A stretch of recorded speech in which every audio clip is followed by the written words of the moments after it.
Ben ritrovati dalla redazione. Una manifestazione contro il piano di riarmo dell'Unione Europea e contro l'idea di una base militare NATO nel porto di Trieste si è tenuta in Piazza dell'Unità d'Italia alla presenza di alcune centinaia di persone.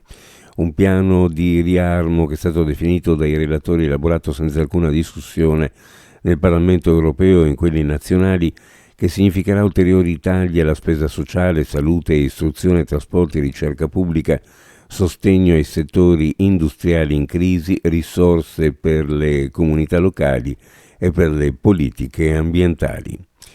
Sono 5 gli indagati nell'inchiesta per concorso in omicidio colposo in seguito alla morte del medico austriaco Bernd Ullesberger, deceduto lo scorso 30 dicembre per aver inalato monossido di carbonio. Il tragico incidente è avvenuto nell'appartamento del sessantenne in via Crispi 5 e la moglie è miracolosamente sopravvissuta. Il fascicolo d'inchiesta è curato dal PM Ilaria Iozzi, che ha inserito tra gli indagati anche alcuni inquilini del palazzo.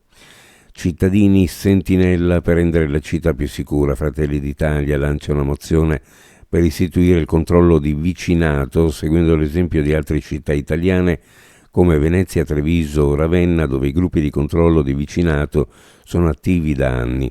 La richiesta è nata dai cittadini stessi alla luce dei fatti di cronaca degli ultimi tempi, ha spiegato Ignazio Vania, capogruppo Fratelli d'Italia della 4ª circoscrizione, nonché ideatore della mozione. I residenti chiedono di poter avere a disposizione strumenti e modalità per aiutare le forze dell'ordine nella prevenzione dei reati.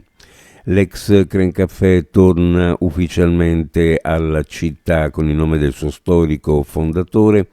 Inizia un nuovo corso per il locale attivo ora come Caffè Primo Rovis.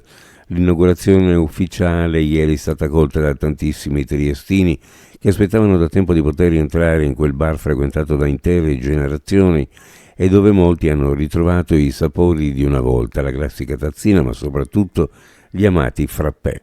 Un via vai costante ha accolto la riapertura dell'attività chiusa nel maggio del 2023 e ripresa ora grazie all'impegno della società Enigma SAS, che ha ristrutturato totalmente lo spazio.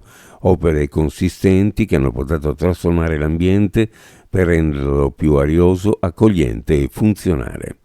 Uno sguardo alle previsioni meteorologiche: al mattino precipitazioni diffuse, moderate o localmente abbondanti su pianura e costa, più deboli in montagna, con quota neve a 1000-1300 metri sulle Alpi, 1300-1600 metri sulle prealpi, temporaneamente a quote più basse.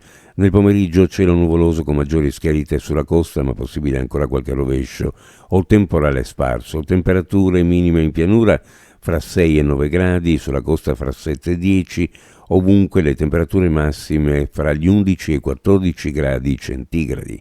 Previsioni a cura di ARPA e FVG Meteo. Ed è tutto per il momento con l'informazione, grazie per averci seguito. A più tardi.